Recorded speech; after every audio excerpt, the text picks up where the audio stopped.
everybody. Welcome to Facebook Live. I'm Liz Claman. CES has become the de facto Detroit auto show. I mean, it is so unbelievable how many cars are now displayed because they have virtually become basically smartphones on wheels. We're at the Hard Rock Hotel. Why aren't we at the Las Vegas Convention Center? Because Harman International's area had gotten so big, they've expanded so much, they had to get their own place right here at the Hard Rock Hotel. You can see all the cars here, but how has the company that's had JBL headphones in play for decades, more than 3 decades, now suddenly become so incredibly massive? The man at the helm of Harman International, Dinesh Paliwal, CEO. Hello, Liz, how are you? Good Happy morning. CES 2020. Thank you. Good to be here. We're live on Facebook Live right now. So we say hello to everybody. Thank you so much. Hello, everyone. Yeah, that's right. Good morning from CES. Dinesh, what is this that we're standing right by? So, Liz, this is JBL Pulse IPX7, fully waterproof, and these are portable wireless, and we last year set a new world record, a Guinness Book of Record, the largest number of smart portable speakers ever connected wirelessly and playing in sync. So we're very happy, and by the way, we also hit a new record. We sold 100 million smart speakers as of last year. Are you kidding? We're excited. What are people really using them for here? You know, this is becoming one of those lifestyle, they're replenishing, on-the-go pool parties, beach parties, dorms.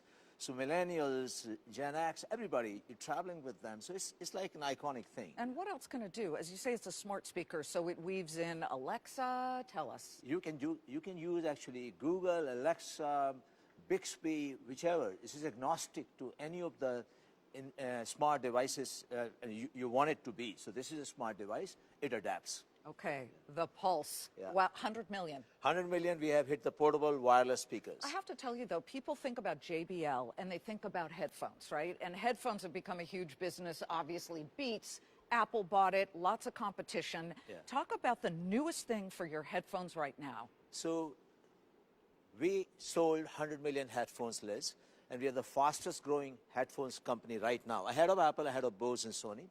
But this year, we are targeting the largest headphone category is esports and gaming headphones. So we have launched JBL Quantum. This is right here. Yeah. JBL Quantum is first ever patented gamer in the middle and 360 tracking. So wherever the action and the sound is, even if you track the head, your sound doesn't move with you. So gamer is in full control. And this allows up to 40 channels, the most advanced games ever, 40 channels of sound to be tracked in this headset. It's a game. So we are excited. This is a $35 billion category in 2024. How much does this cost? I think this is right around $299. Okay, yeah. $299. That's competitive, correct? Very competitive, but it has a lot more to deliver to the gamer. And we actually use gamers while we were designing this and testing it. It seems like you guys are in so many businesses right now, whether it is gaming or smart speakers, but it is your auto business. Oh, yes. You are the leader in connected auto, everything. It's almost like you're no longer turning on a car, you're booting it up. Yeah. How has that transition been made so quickly by you guys? So I think the fun part is, Liz, as you have always been covering a lot of research behind these industries, car, we put user in. So connected lifestyle is what we are trying to bring in the car. Right. You do not want any of us to sacrifice what we are used to in living room, on the go, in the office. So what we have brought, should we continue? Yeah, right here. Okay, but they're not recording right now. Yeah, they are. Okay, so what we are doing, we have brought in, first of all, safety aspects. 5G is allowing us to bring in highest safety possible, no distraction. Side mirrors are gone. And once you sit in here, pedestrian safety is utmost. So this car is equipped with 5G. So pedestrian gets immediate recognized without car seeing it.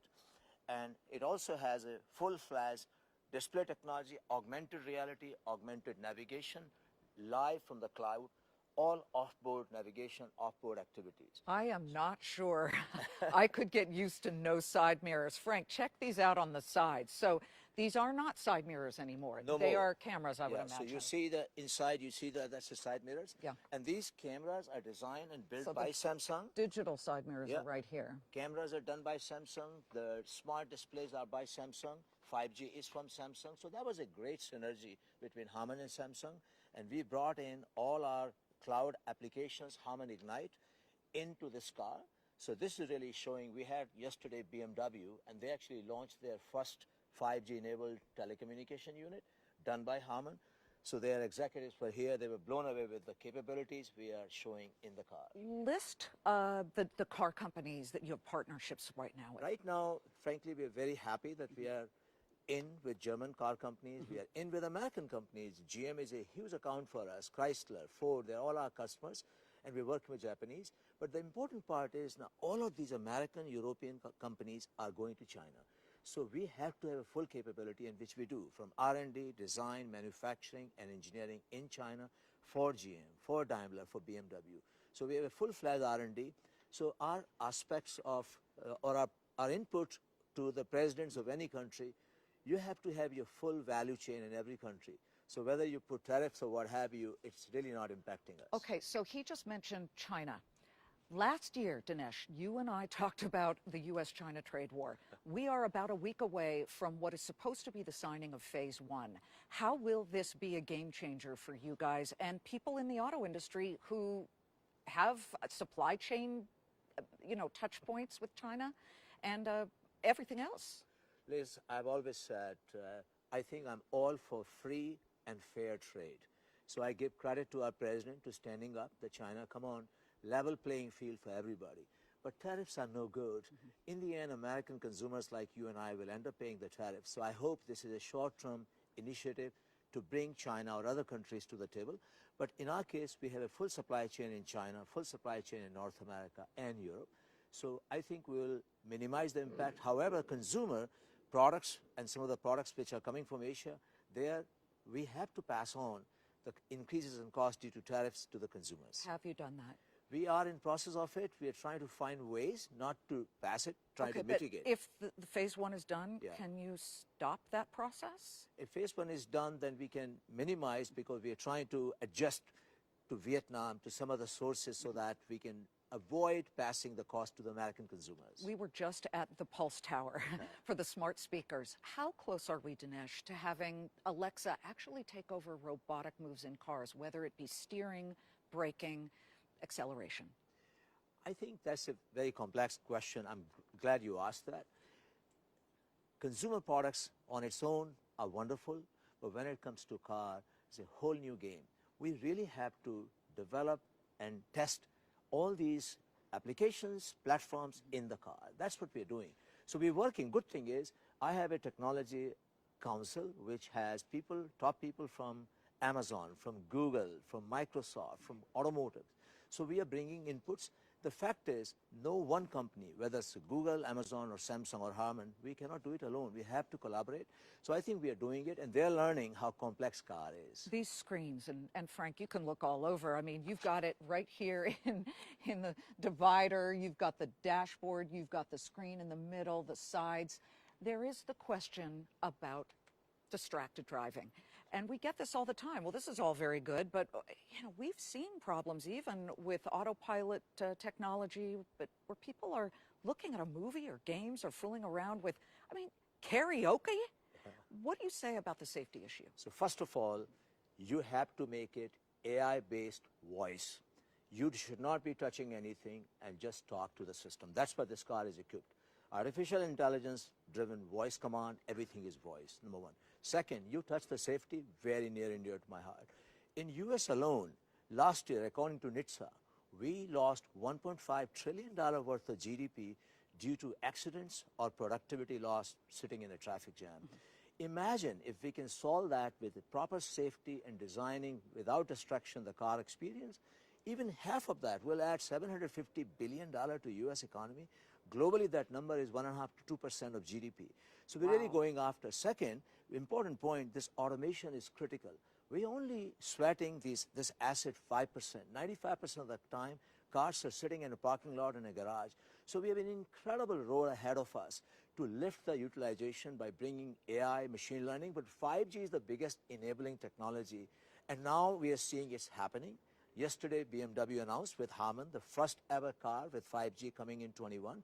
And by 23, you will see almost 75% of the car deployed with 5G technology. Okay, but don't we need the towers to bounce off?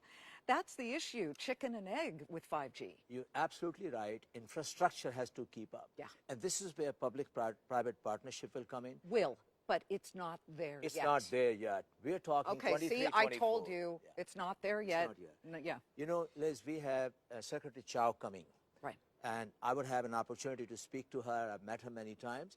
I will again urge her to create the legislation policy framework which cuts across whole of United States, not the regional policy. We need to have investment from corporations in sync with the policy from DOT. I could go on and on with Dinesh Paliwal. You got to come on my podcast. I've got the Everyone Talks to Liz podcast, speaking of which. Podcast. Liz, I know you never waste a minute wherever you are. We are launching a podcast on the go. So we have a podcast in a box because we know people like you, very busy. You don't have time. So this is a box, but everything comes in. You've got your own Oh, you're kidding me. reference headset, your own wireless microphone, which is HD, high definition. And with a Wi-Fi, your live podcast from beach, from your home, from whichever country you're giving your program You're on a Fox kidding. Business Network. Audio Yeah. quality? Absolutely high definition. This is AKG, which is the standard reference in the world Yeah. for recording. Okay, so you guys see this podcast in a box? Are you kidding me? How much does this cost? This is, again, extremely affordable, $299. So we can really democratize the technology. And people, lots of millennials, they want a podcast. They want to express and content creators. So really, YouTubers and what have you, this is the market for them. Yeah. That is crazy. Dinesh Paliwal, the gang at Harman, JBL, AKG, doing really innovative things and developing it all and bringing it here to CES and you guys. So thank you so much. Have a great CES 2020. And I just want you guys to know that, again, it's not just the car. This year, it feels like everything is coming together, whether it is voice, AI, and indeed audio. It's just a fascinating time to be in technology. Thanks to the gang at Harman, and we will see you later on Fox Business. Don't Thank you, Liz. miss Thank you, it. Fox. You got it.